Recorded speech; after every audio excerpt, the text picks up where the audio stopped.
Hi everyone, welcome back. So I did a thing again. We are in fruit season and my sister-in-law was so kind and picked up some fresh cherries for me. I wasn't able to get these yesterday, so she picked them up. I picked them up from her and now we need to take care of them right away. Also going to today make some cherry marmalade. So that's gonna be really exciting and I've never made that before. But I've wanted to make marmalade. I wanna make marmalade when the fruit truck is bringing some fresh oranges in. So I thought what better time to practice marmalade than with some cherries and some oranges. All right, so the first thing I am going to do is I am going to pit my cherries and take the stems off. So we are going to take these for now. I might take the stems off now or just throw them in a bowl, but we're gonna put some cold lemon water in here so they stay nice and fresh. What happened, Eli? I spiked myself. One of the cherries got you. Let me see, is it too squishy? Yeah. Oh yeah. It's weird me. All right, we finished one box. Or you got a couple there, and then we're gonna get some cold lemon water in here. So what we will do is probably add about a cup of lemon juice and cold water to cover them all so they can stay cold and get any little things that we missed off of them. We tried to get as much off as we could, but that'll help with the water too. And then the lemon juice will just preserve them for now. I've got help with the next step. So we've got the cherries in some lemon water, and we've got an extra bowl of lemon water, and we've got a kiddo who wants to help pit the cherries, so perfect. So this is what I got last year for pitting cherries. This was one I just ordered off of Amazon, and I can share a link down below. It worked well, but it pits 6 cherries at a time, and then as the bottom fills, you just empty it. But that's what you're going to do. But my dear friend Kathy sent an OXO Good Grips Quick Release multi-cherry pitter last year, right as we were finishing up our cherries. So I haven't actually gotten to use it yet. So we're going to see if it's something that little man here can use today. It looks like this one instead puts the cherries down below. I'm not sure exactly. So we're gonna mess around with it, see if we can figure it out. Mom, what was you talking to? The camera. Why? Because there's making a video. Okay, so it looks like it also does 6 I can cherries. use that one. Yep, this one's for you. Oh, so this one's kind of neat, Eli. So these cherries sit here, and when he's done pitting them, he dumps them like this so they can go right in the bowl. So put a bowl under it, and then the pits are going to be here. You can take out and dump. So I'll get you a bowl for cherries. Cool. It is really cool. All right. I like that one. So you can get started, and I'm going to get you a bowl. Yeah. Yeah, that OXO one is really neat. I think if we had the right size bowl where it fit on, it would be even easier. Right? I like both of them though. This one fills up with pits and it's a little bit harder to dump. So that one is a nicer tray for dumping. So since we have a third helper, we're gonna have her cut the finished cherries in half and then put them in another bowl. Now, when I was making cherry pie filling, this is one of the steps to do for mashing, just making it a little bit easier. And it's also going to help if we missed a cherry pit, she's gonna find it, right? Yes. All right, why don't you go put your hair in a ponytail so that we don't get any hair in them. All right, so since these guys pretty much have us under control, I think, whoop, lost a cherry. Almost under control. I think what I'm going to do is clean up that second box. And we'll just keep this going, we'll see. So I got that second box of cherries all cleaned up and I lost all my helpers. That's all right. We got back at it another day, and right here I am measuring out all the cherries that are going to go in the marmalade. Don't forget the oranges. I'm using just an organic clementine or mandarin, I can't remember which. But the next week, of course, they had mandarins on the fruit truck and I missed it. So maybe next time. Dumping these in. And then we're gonna add some lemon juice.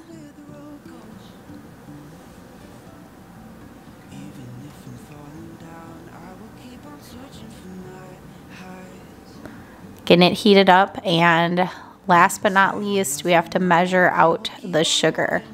We're slowly trying to switch over to better and better ingredients, and I was so excited because I think this is the first recipe I've used organic sugar on. It's the little things. So we went ahead and we boiled this mixture. So maybe you noticed, maybe you didn't, but we are on day 3 of making this cherry marmalade. It took us a day to pit the cherries, it took us a day to make the marmalade, and then I realized I wouldn't even have time to can it. So I turned it off a little early, and today we're finally on the 3rd day. We're gonna make the marmalade. We're gonna can it. So I've got it here.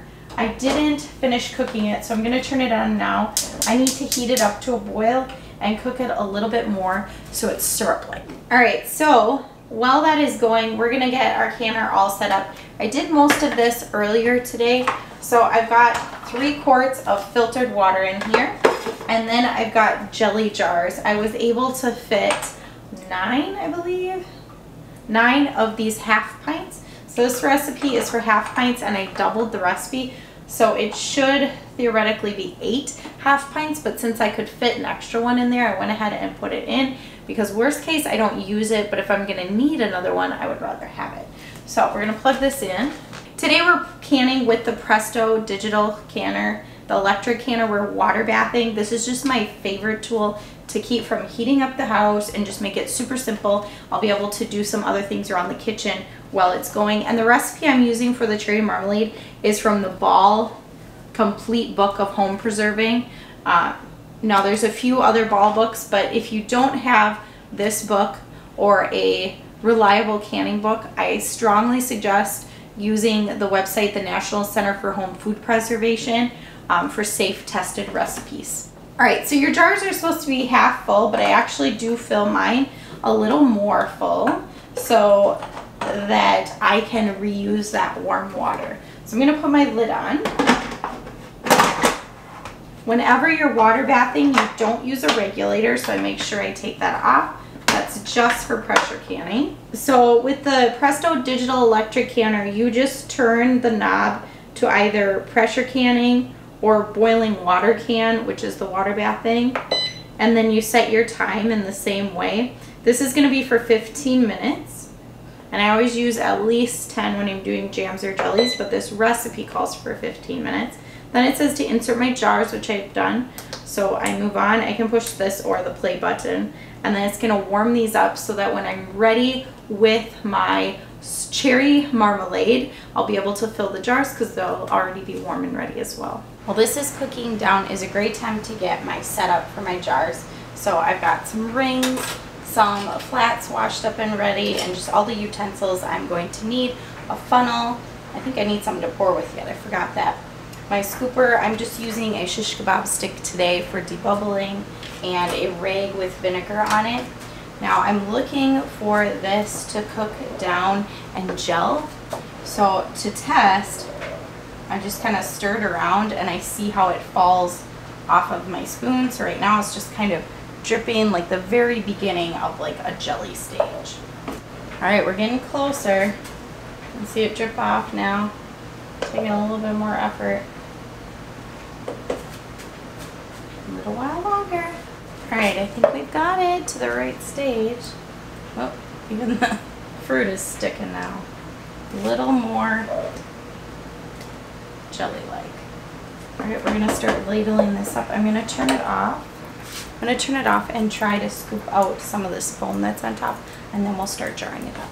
So the last time I made strawberry jam, I ladled off this foam, and I mixed it, some with some pudding and some with some ice cream, and froze it and made kind of like a dessert with it. And the kids really liked that. Don't let anything go to waste, right? All right, we gotta dig out the berry hot pads.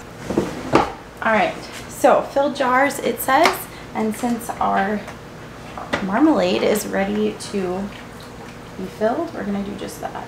All right, we're gonna take out our jars. And this water I'm dumping, and I zoomed in here, sorry guys.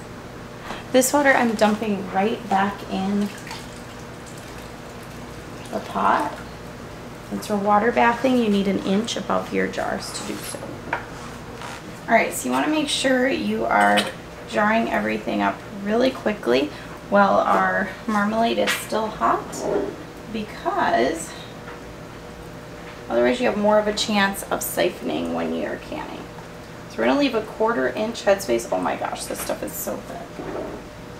Okay, I might need a plan B, a spatula, I think. Such an interesting color. It kind of looks like barbecue sauce. All right, so 1/4 inch is pretty high up. I use these little lines to help me. So right where they start, got 1 inch, 1/2 inch, 1/4 inch. So a little bit more. All right. Oh, don't forget to debubble. Oh, this is so thick.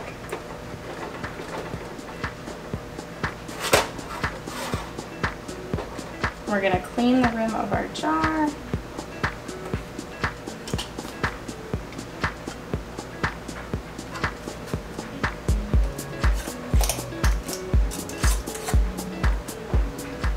We're gonna put it right back in. Normally you would do finger tight on these, but I do find with my electric canner I have to go a little bit tighter. All right, in we go.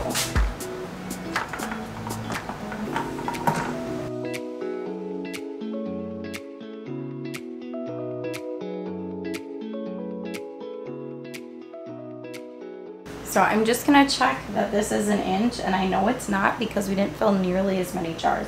So thankfully I have a little electric kettle, so I've got that going right now to get this a little bit higher. All right, so we're gonna put the top on, lock it, and then after fill jars, we've done that, so we press play, and it's going to heat up for the 15 minutes. First it needs to get up to 10 though. After the electric canner does its canning, it has its own 5-minute cool down feature. So we just wait for those 5 minutes. All right, so the canner just beeped. I believe it beeps 10 times, so that's about how long it took me to get over here. We press the X and count to 3 to return it to its normal state. I'm gonna unplug it just so I don't forget. And then I always make sure that the little venting pipe is down. On this canner, it's right here and easy to see. On my other canner, it's in between.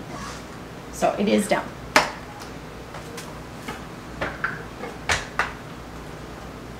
I think I did forget to mention that I did leave the jars in here that were empty, just for the sake of taking up space and having that hot water. All right, there it is. Got cherry marmalade, our first batch ever. If you want to try this recipe, I will put a link in the description to the book it is from. I hope you enjoy it as much as the scraps I've been eating off of the spoon that I was dishing it with.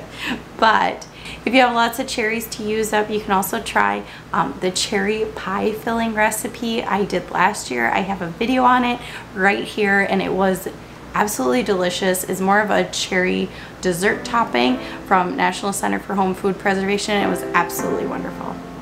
Glad you got to see me again. Bye.